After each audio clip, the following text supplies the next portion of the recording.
power of 100 Radyo Natin stations.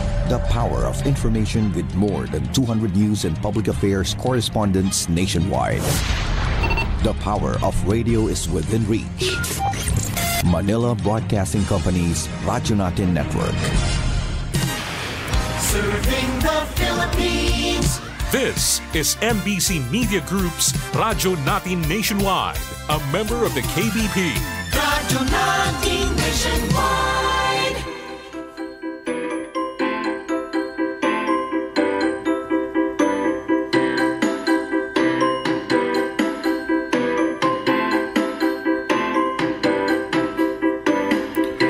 Welcome to Himaya sa Diyos, the weekly program of Sunday Mass readings, inspirational homilies by bishops and priests of the Holy Catholic Church from the Diocese of Kansas and the Diocese of the Philippines. Dalaygon og himaya sa Dios. Pamati kamo, pamati Ginoo og tubaga ako. Luwasa ang imong sulugoon nga nagasalig kanimo. Nagsangpit ako kanimo sa tibuok adlaw. Kaluy-i ako o Ginoo. Magampo kita. O Amahan, hiusaa kami sa hunahuna ug sa kasing-kasing. Dinhi sa among gugma alang sa imong gisugo kanamo. Ug sa among tinguha alang sa imong gisaad. Nining kalibutan nga nagkausab-usab, tabangi kami pagpangita sa mga butang bililhon nga magdala kanamo sa matuod nga mga kalipay. Kini among gipangayo, pinagi sa among Ginoong Hesukristo imong anak, nga buhi ug hari uban kanimo ug sa Espiritu Santo, Dios nga usa hangtod sa kahangturan. Mga igsuon ko diyan ni Kristo, malipayong Domingo na usab kaninyong tanan. Aniya na usab kita magkausa, magkauban, sulod nining pipila ka magutlo diya sa atong pagpamalandong sa mga buhing pulong sa Dios nga sa ingon magagiya kanato sa yanong nga pamaagi sa pagpaduol sa Ginoo, pagsalig kaniya ug pagdawat kaniya sulod sa atong Kristohanon nga kinabuhi. Aniya na kita karon sa ikakawhaan ug usa nga Domingo sulod sa liturhikanong kalendaryo sa simbahan. We are now in the 21st Sunday of Ordinary Time sa atong liturhikanhon nga kalendaryo. Ug niining mga pulong ug basahon sa Ginoo nga atong madungong karon, uban sa dakong kalipay ug sa atong tagstag sa kapagpanumbaya, malipayon nga Domingo alang kanatong tanan. Sa ingon, naghatag kitag panahon ug ang Ginoo naghatag og panahon alang sa atong pag-inambitay sa isig kaingon. Sa ngalan sa Holy Catholic Church Apostolic See of the Philippines, kininyo igsuon Melvin Clapano, makig-uban usab kaninyo uban sa atong Bishop Overseer sa Holy Catholic Church Apostolic See of the Philippines, pinagi kang Bishop Stephen Grinke, ubang kang Deacon Jaime Barili, ug sa tanang mga kaobispuhan ug kaparian nga kabahin sa atong Katoliko nga pagtuo sa Holy Catholic Church Apostolic See of the Philippines sa Diocese of Kansas, USA. Kaniyong tanan, mga kaigsunan ko diha ni Kristo, maayong buntag o malipayong Domingo karong adlaw sa pagmaya. Niining atong pagpakigambit sa mga pulong sa Dios, adunay mga pagtulunan usab nga angay natong tukion. Usa ka pagtuki nga diin mag-aabli sa atong nahuna ug kasing-kasing sa pagpadayon ug paglahutay sa pagpuyo sa atong Kristohanon nga kinabuhi uban sa pagdawat sa Ginoo. Busa nining magutlua atong basahon karon ang mga pagbasa nga naglangkob nini ika-21st Sunday o ika-21 nga Domingo sa liturhikanong nga kalendaryo sa simbahan.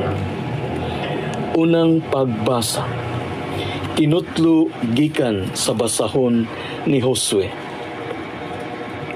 Gitigom ni Josue ang tanang banay sa Israel didto sa Sikim.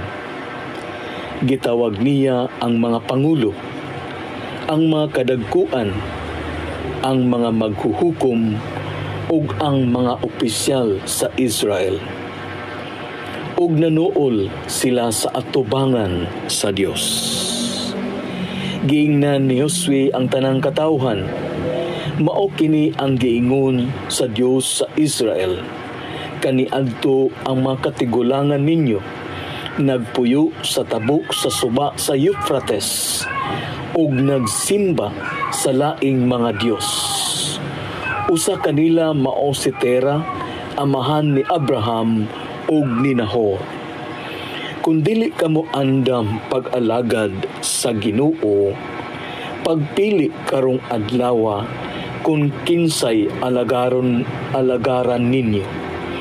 Ang mga Dios ba nga gialagaran sa inyong mga katigulangan didto sa Mesopotamia, o ang mga Dios ba sa mga Amorihanon dinhi sa Yuta nga gipuy-an ninyo karon?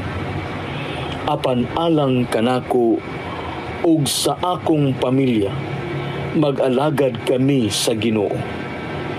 Ang mga tao mitubag, dili gayud kami mobiya sa Ginoo ni moalagad sa mga laing mga Dios.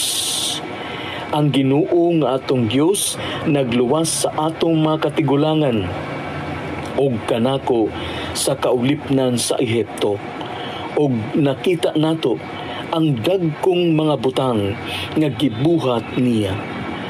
Gilikay kita niya sa kadautan, bisan diin kita paingon taliwala sa tanang kanasuran nga atong giagian. Sa atong pagdasdas giabog sa Ginoo ang katawhan, ang mga Amorihanon nga nagpuyo sa kayutaan.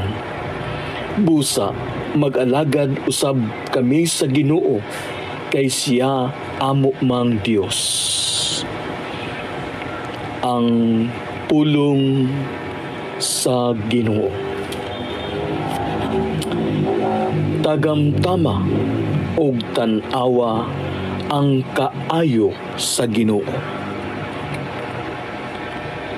Daygon ko ang Ginoo sa tanang panahon. Ang iyang pagdayeg maania kanunay sa akong baba. Pahimayaa ang akong kalag diha sa Ginoo. Ang mapaubsanon makadungog kanako ug malipay. Tagamtama ug tan-awa ang kaayo sa Ginoo. Ang Ginoo nagatan-aw sa matarong ug nagapatalinghog sa ilang mga singgit. Ang Ginoo nagasudya sa mga nagabuhat ug dautan, aron dili na sila hinumduman sa yuta. Tagamtama ug tan-awa ang kaayo sa Ginoo.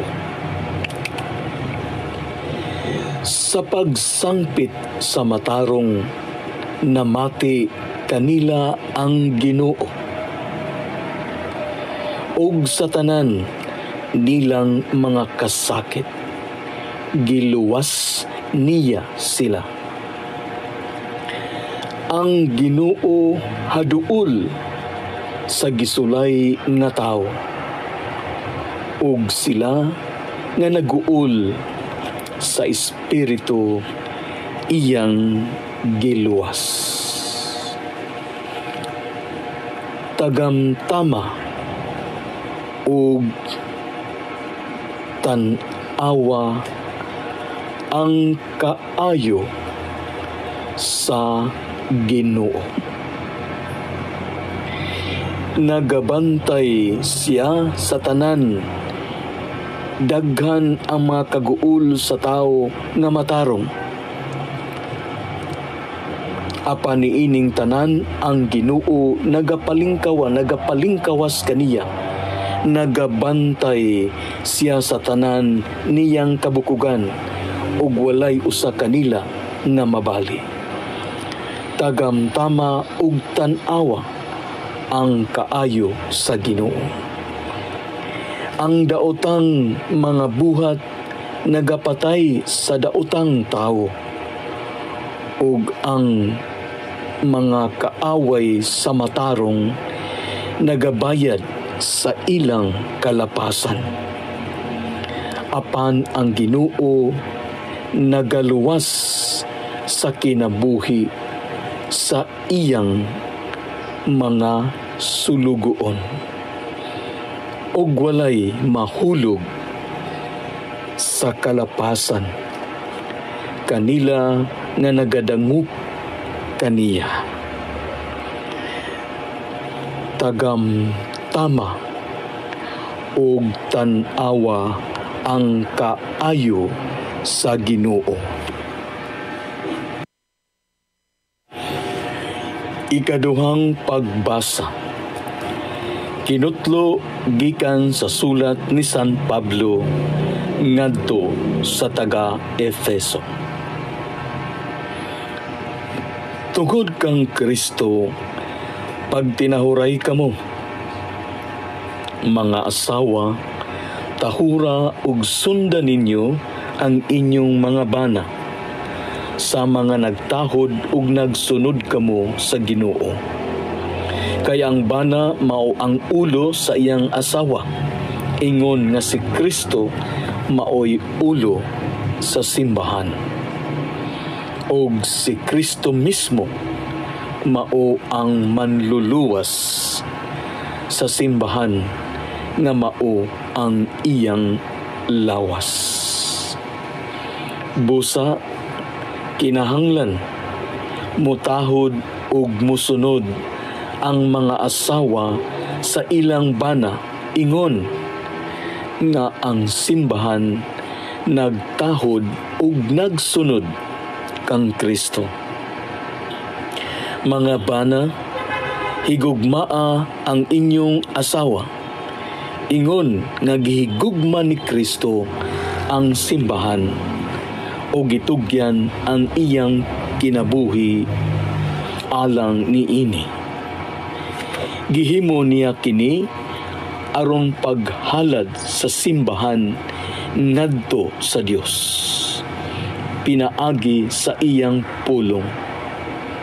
Human niya kini hugasi sa tubig, sa ingon niini gitugyan niya ang simbahan alang kaniya mismo diya sa bug-os niyang kaanyag, putli ug walay kasaway, walay ikasaway, walay buling o kunot o bisan unsang apan. Kinahanglan nga ang mga bana mahigugma sa ilang asawa, ingon nga nahigugma sila sa ilang kaugalingong lawas. Ang bana nga nahigugma sa iyang asawa, nahigugma usab sa iyang kaugalingon. Walay nasilag sa kaugalingon niyang lawas, hinunoa, pakanon niya kini ug atimanon sama sa gibuhat ni Kristo sa simbahan. Kay mga bahin man kita sa iyang lawas. Sumala sa giingon sa kasulatan, tungod niini ang lalaki mobiya sa iyang amahan ug inahan ug mutipon sa iyang asawa, ug silang duha mahimong usa. May dakong kamatuoran kining bahina sa kasulatan, ug sa akong hunahuna nagpasabot kini kang Kristo ug sa simbahan. Mga igsuon ko diyan ni Kristo, ang pulong sa Ginoo.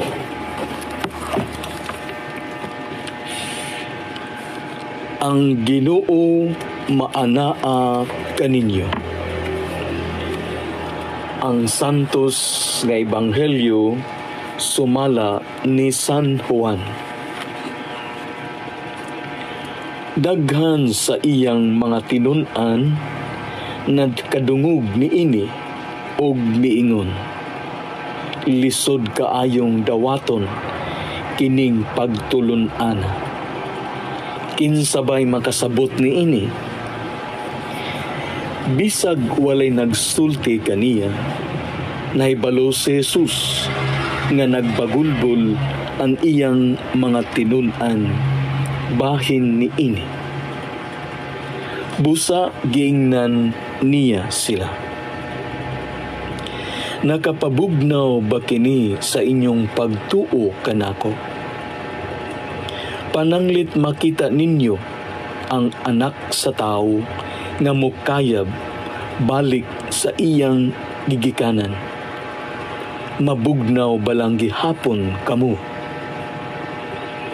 Ang naghatag og kinabuhi mao ang espiritu, dili kini mahimo sa tao. Ang mga pulong nga akong gisulti kaninyo, espiritu og kinabuhi. Apan pipila kaninyo wala mano. Nahibalo si Jesus sukad pa sa sinugdan, kinsay dili motuo kaniya ug kinsay magbudhi kaniya. Ug midugang siya pagingon, mao man gani nga gisultihan ko kamo, nga walay makaari kanako gawas kun itugot kini sa amahan. Tungod niini, daghan sa iyang mga tinun-an midiya ug wala na gayud mukuyog kaniya. Busa miingon si Jesus sa napulog duha ka tinun-an, ug kamo mubiya ba usab kamo kanako? Si Simon Pedro mitubag kaniya, Ginoo, kinsa may among kapaingnan? Anaa kanimo ang mga pulong nga naghatag og kinabuhing walay katapusan. Nagtuo kami og nasayod nga ikaw mao ang balaan nga Dios. Mga igsoon ko diyan ni Kristo, ang maayong balita sa atong kaluwasan. Diyan sa atong pagpaminaw sa santos nga ebanghelyo, nga gipasikad sa ebanghelyo sumala ni San Juan. Dunay mga puntos nga atong mahuna-huna mabati ug mapag-ambitan sa usag-usa, sulod nining atong tulumanon sa kahanginan ang himaya sa Dios. Adunay tulo ka mga puntos nga atong panag-ambitan, mga kaigsuunan ko diyan ni Kristo. Ang tulo ka mga puntos masaysay ni ining tulo ka mga asoy sa kamatuoran. Ang una, ang Kristohanon nga kinabuhi usa ka tawag sa pagdawat. That our Christian life is a call to acceptance. Usa ka lakang diya sa tong pagkinabuhi nga ato untang mapundar, masugdan, mabuhat diya sa natad sa usa ka pagdawat. Ug kini nga pagdawat napuntarya ug nahitumong ngadto sa atong Ginoong Hesukristo. Ang ikaduha nga puntos, mga kaigsuunan ko, ng atong kinabuhi usa ka hatag sa pagdepende ngadto sa Ginoo. Our dependence to God. Na wala kitay mahimo kung wala ang Ginoo. So ang atong Kristohanon nga kinabuhi usa kabuhat diya sa atong kaugalingon nga makaamgo kita nga ang atong kinabuhi atong gitahan gidepende ngadto sa ngalan sa atong Ginoong Diyos. That He would always be dependent in terms of our human existence ngadto sa Ginoo. Ang ikatulo nga puntos mga kaigsuonan mao kini, that our Christian life is a call to offering. Uksa kabuhat pagkaamgo sa kaugalingon na kita kabalo muhatag, mutagana, mutahan sa atong kinabuhi ngadto sa Dios. Nga diin siya lamang ang katapusan, ang sangputanan sa atong Kristohanon nga pagpakabuhi ug mismo pagkinabuhi diha sa atong Kristohanon nga kinabuhi. Busa nining mga puntuha makaigsunan ko, dinhi nato ipaambit sa usag-usa ang bili ni ini diya sa atong kaugalingon.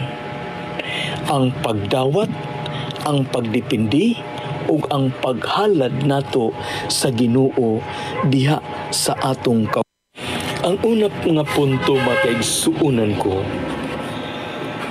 ang tawag diha sa pagdawat sa Ginoo sa atong Kristohanon nga kinabuhi. Bisag walay nagsulti kaniya, nahibalo sa Jesus nga nagbagulbol ang iyang mga tinun-an bahin ni ini, busa giingnan niya sila. Nakapabugnaw ba kini sa inyong pagtuo kanako? Pananglit makita ninyo ang anak sa tao na mukaya balik sa iyang gigikanan. Mabugnaw balang gihapon kamo. Ang naghatag og kinabuhi mao ang Espiritu, dili kini mahimo sa tao. Ang mga pulo nga akong gisulti kaninyo, Espiritu og kinabuhi, apan pipila kaninyo wala mano. Sa mga gipadayag sa atong Ginoong Hesukristo, sa iyang mga pulo nga naghatag og kinabuhi, sanlit siya man ang dalan, ang kamatuoran ug ang kinabuhi. Opan ang tao pakyas usahay sa pagdawat niini. Manang usa kini kapagpukaw sa atong kaamguhan nga kinahanglan kita usab mudawat sa Ginoo. Sama sa mag-experience sa mga taong tinun-an sa atong Ginoo nga napakyas sila sa pagdawat sa kamatuoran nga gipadayag sa Dios diha ngadto kanila pinaagi sa atong Ginoong Hesukristo. Busa ang mga kaigsuonan ko, kini nga bayhon diha sa paglitok sa mga pulong nagahatag kining pag-abri sa atong galamhan nga diin anaa ang kabililhon sa pagdawat sa atong Ginoong Hesukristo sulod sa atong kinabuhi. Munang diha sa atong pagpakabuhi isip mga anak, ginikanan ug mag-alagad sa katilingban ug kabahin sa simbahan. Ang ato unta nga pagsulod ug pagdawat niini sa tagsa-tagsa nato kakahimtang sa kinabuhi, ato untang makita ug maninaw ang bili ug ang tawag diha sa pagdawat sa Dios. Kay pinaagi sa pagdawat sa Dios atong mapuy-an sa himpit ka Kristohanon nga pagbarug diha sa atong pagtuo nga atong gipakita uban sa buhat mga pulong ug gawi. Ang pagdawat sa Ginoo sa atong kaugalingon mismo diha sa atong pagtuo makahatag kanato giya sa pagpakabuhi nga Dios nun. Busa sulod sa pamilya, sa katilingban, sa atong isigkatawo ug mismo diya sa simbahan.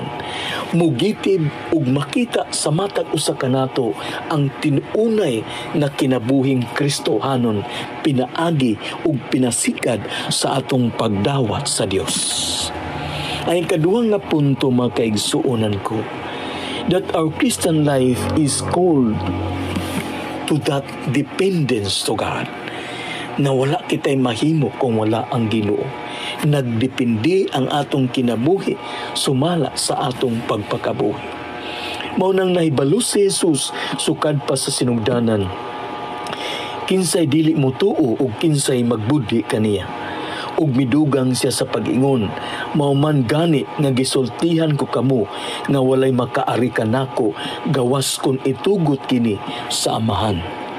It is in Christ Himself that somehow we would be in union with God the Father. nga sa ingon usab pinaagi kang Kristo kita makapuyo, nagadipindi ang atong kinabuhi usab diha kaniya. Mao nang sa atong pagpakabuhi usab, ato untang makita nga power is not so much important for us and even money. Ang atong mga dungog, ang atong mga nakapot sa kinabuhi, do kabahin kini sa atong Kristohanon ug yano nga ordinaryo nga pagpakabuhi apan dili kini ang pinakaimportante sa tanan. Nga kini nga anaa kanato aton tang masalig nga nagdepende kita niini sa ngalan sa Dios. Mao nang atong kabandianon uban sa pagdepende sa Ginoo mahimo kitang manggihatagon. Ang atong paggamhanan with power ban sa pagdepende nato sa Ginoo mahimo kitang mapaubsanon ug maalagaron. Kung unsay may anaa kanato usa kini kahingpit nga mensahe nga din anaa ang atong pagdepende sa Ginoo. That at least no matter how powerful we are still called to become dependent before God in our human existence. May katulong nga punto makaigsuunan ko nga ang atong pagtahan sa atong kinabuhi. Our Christian life is an offering to God. Mao nang tungod ni inidaggan sa imatinon-an mibiya o wala na gayud mo kuyog kaniya. Busa mingon si Jesus sa napulog duha ka tinun-an ug kamo. Mubiya ba usab kamo kanako? Si Simon Pedro mitubag kaniya, Ginoo, kinsa may among kapaingnan, ana kanimo ang mga pulong nga naghatag og kinabuhing walay katapusan.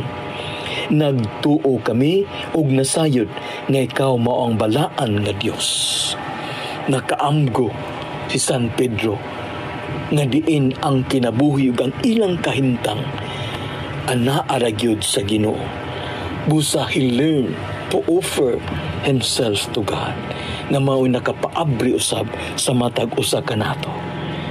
Mao nang sa atong kinabuhi usab mahimo usab unta nga usa ka halad ang atong yano nga Kristohanon nga kinabuhi. Ang atong mga pag-antos, ang atong mga buhat ug pulong usa unta kini kapagtahan ug pag-offer niini ngadto sa Dios. Kay pinaagin ini mahimo kitang sulundon sa unsa may kabubuton sa Dios sa atong Kristohanon nga kinabuhi. Busa mga kaigsuunan ko, makakabot unta kitag kaamguhan nga diin ang atong kinabuhi usa ka paghalad niini ngadto sa Dios. Kay niining tanan gitawag kita sa pagdawat sa Dios, to become dependent sa Ginoo, and to become at least offering ourselves to God. Ang pagdawat, pagdepende o paghalad sa Diyos sa atong kinabuhi. Magkaigsunan ko din ni Kristo, natapos na o napupos na ang atong mga takna nining atong pagpamalandong sulod ning atong programa ang Himaya sa Dios nga gihatagan og kinabuhi sa 103.9 FM Naval radyo natin, ang sikat nga estasyon sa radyo dinhi ning atong lugar. Sa ingon usab uban sa atong pagtapos, mapasalamaton kita sa usag-usa sa mga panahon ug higayon nga kita nakig-ambit og daminaw sa buhing pulong sa Dios. Uban ni Bishop Stephen Grinke, Deacon Jaime Barili ug sa ngalan sa estasyon ni ining 103.9 FM Naval, amo og dakong pagpasalamat kaninyo uban sa Missionary Brothers of Perpetual Help diha sa Apostolic See, Holy Catholic Church, Apostolic See of the Philippines, Diocese of Kansas, USA. Kaninyong tanan makaigsuunan ko, daghan kaayong salamat. Magampo kita. O Ginoo, kining pagkalawat magdugang unta dinhi kanamo sa makaalim nga gahom sa imong gugma. Tultuli ug agakang among mga pagpaningkamot aron makapahimuot kami kanimo diya sa tanang mga butang. Kini among gipangayo pinaagi ni Kristo among Ginoo. Amen. Dalaygon o Himaya sa Dios.